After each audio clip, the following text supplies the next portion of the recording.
Good morning, folks. You're with Ivan Lazar. We're going to continue with our project. So we're actually building a useless box, but a lot of the strategies that we use here are applicable to a multitude of the projects.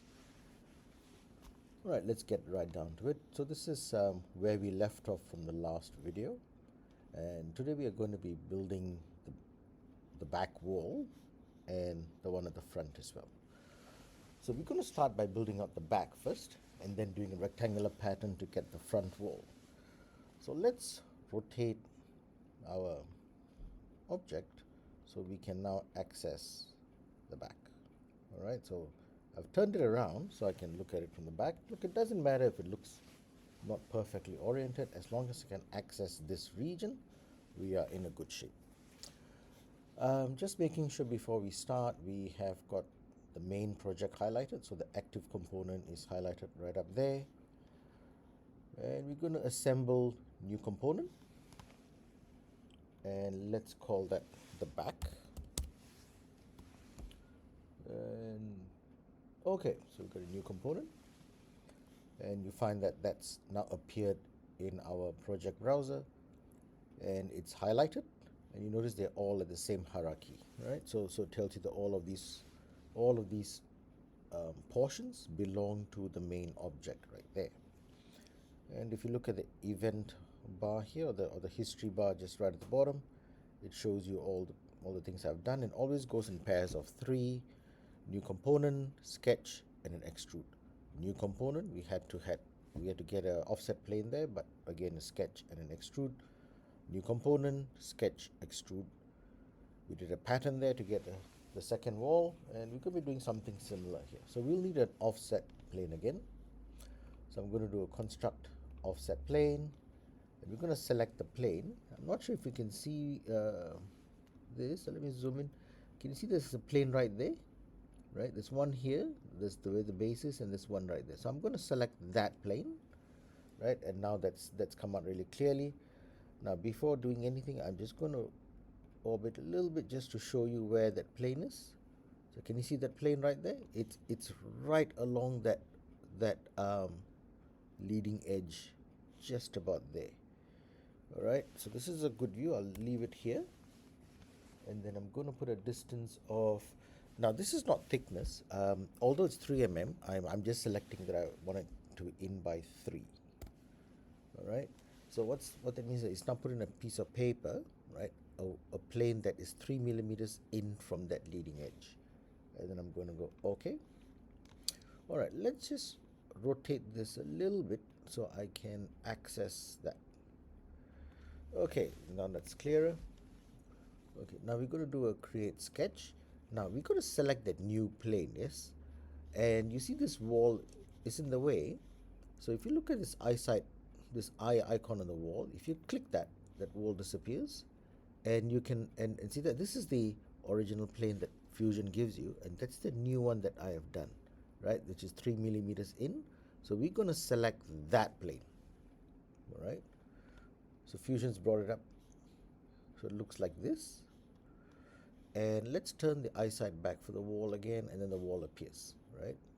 So now this wall that we are going to create, well, let me just get that oriented. All right, so this wall that we're going to create is going to sit between these boundaries.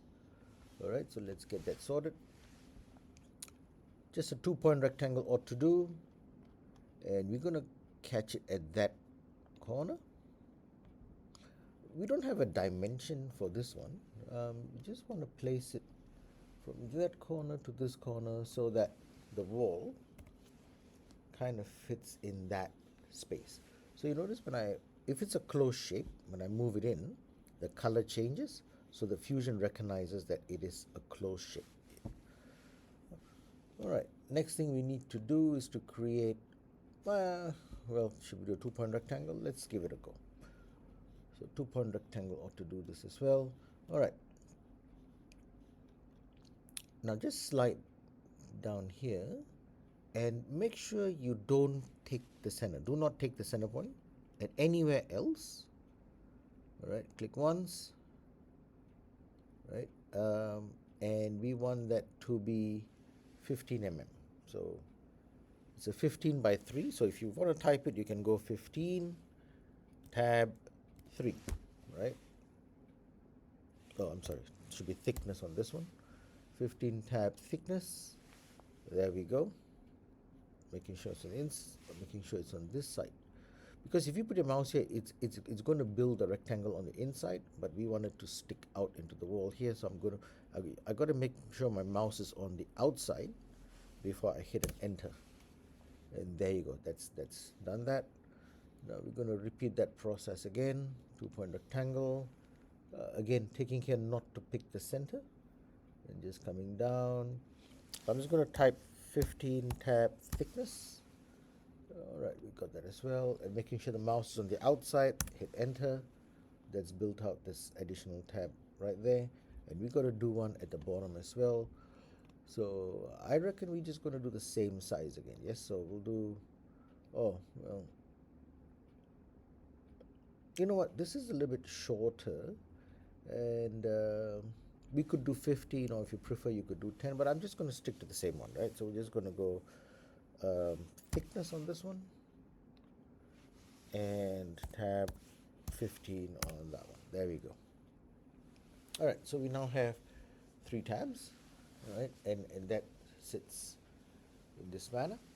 All right, now you notice that we actually hadn't, well, the tabs are there, but they are not exactly centered or something. So we're going to use a dimension tool to figure out what lengths we want to provide. All right, there we go, and that's currently at 19 over there. Let's measure the one below as well. So from there to there, that's a 16. All right, so we got 19 on one end and 16 on the other, and I reckon if we just make both, say 18, or let's make one side 18, right? All right, we're gonna make this side then 17, enter. They just moved it up. And if I wanted to just take a measurement on that one, yeah, that's 18. Yep, that's about the best we can do. More or less centralized. So we're going to do the same there. We're going to make that 17. Oh, how did that happen? All right, escape out of there. Sketch dimension again. Let's do that edge to the bottom. And let's, oh, all right, we got that to be 17. Just typing in that to be exactly 17. Okay. And let's see how we can centralize this one as well. So this from here to here, that's 22. Okay, let's take a measurement on the other side. All right, let's take a measurement on this side from here to there. Oh, look at that. A stroke of luck right there, but we can just do 22, and all right, that puts that in the center as well. All right, now we have done this, but Fusion is interpreting this as one object, that's another object, right, and so on and so forth, right? So Fusion's interpreting it differently from us, and we need all of this to be selected as one. So how are we going to do this then? Now we want to trim away this little line here so that it interprets it as that. So we're going to use a new function today called trim. So we're going to hit the trim, and we just want to trim that line right there. So let's click on the X. So I've clicked it once, and I'm going to hit escape. Let's check. Now it is still looking at it as 2 separate objects. So let's go in and trim again. Trim one more time. Let's check it again. There you go, right? It is now incorporated that tab that we built into that main object, and we're going to repeat that process again. So we're going to go to trim icon. Okay, trim icon, just zooming and making sure that's that little line we got rid of. Now, obviously this is the second one, so let's get rid of the second one as well, and that should have worked. Yep. Let's do this last one, trim again. Just making sure it's that red one. Yep, trimming it. Should be a second one, and there we go. And now you can see that that looks like the object we actually built, right? With the main section in the center and 3 tabs, which is actually your captive, not captive nuts, which is your finger joints, that will allow this back end to slot into the side walls and at the bottom. So we're done with the sketch, so we're going to do a finish sketch. Now at this point in time, I like to press the home button because when you do the extrude, I need to know which direction it's going to go. So we're going to hit the press pull. Now again, this wall gets in the way of me selecting that plane. So what you want to do is to turn off the eyesight for the wall, and you can now select that plane. Now it's great that the arrow is pointing in, which is what I want.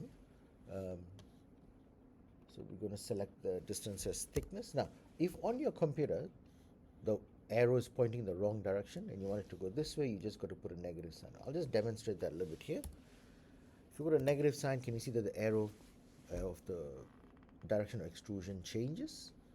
So obviously this is not what I want, so I'm going to go back to thickness, so this, and making sure that's a new body, and then click OK. Let's put the wall back into view and change the active component to the main project, and there you see all your components come up. So we now have a wall. There you go, that's the wall. We will need to build a wall on this side as well. So the quickest way of doing this is, yep, you guessed it, we're going to use a rectangular pattern, just like what we did earlier. So let's bring the active component back there and click on the rectangular pattern.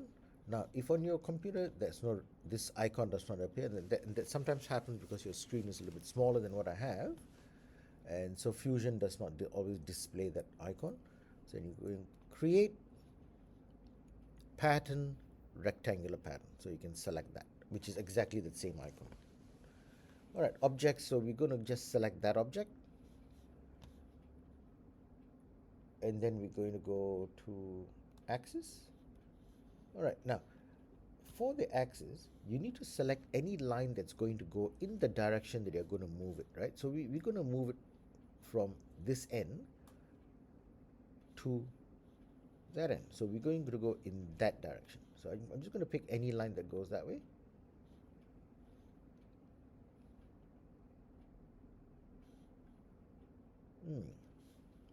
Or maybe I didn't select the object. That's probably why. So I'm going to click the X first. Object select. Let's select that object. Okay, there we go. And then axis. There we are. All right. So that gives you the arrow, and that's the direction that we want to go. Extent. I'm going to put spacing.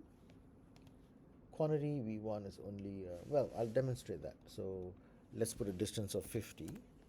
There you go, and it's created 3, but I don't want 3 of them, so we're going to drop that down to 2. And look, for this particular project, I know that the distance is 138, and it sits where I want it to actually sit. But obviously, if you are building your own project, you want to know what distance that is going to end up at, right? So I'm going to click OK,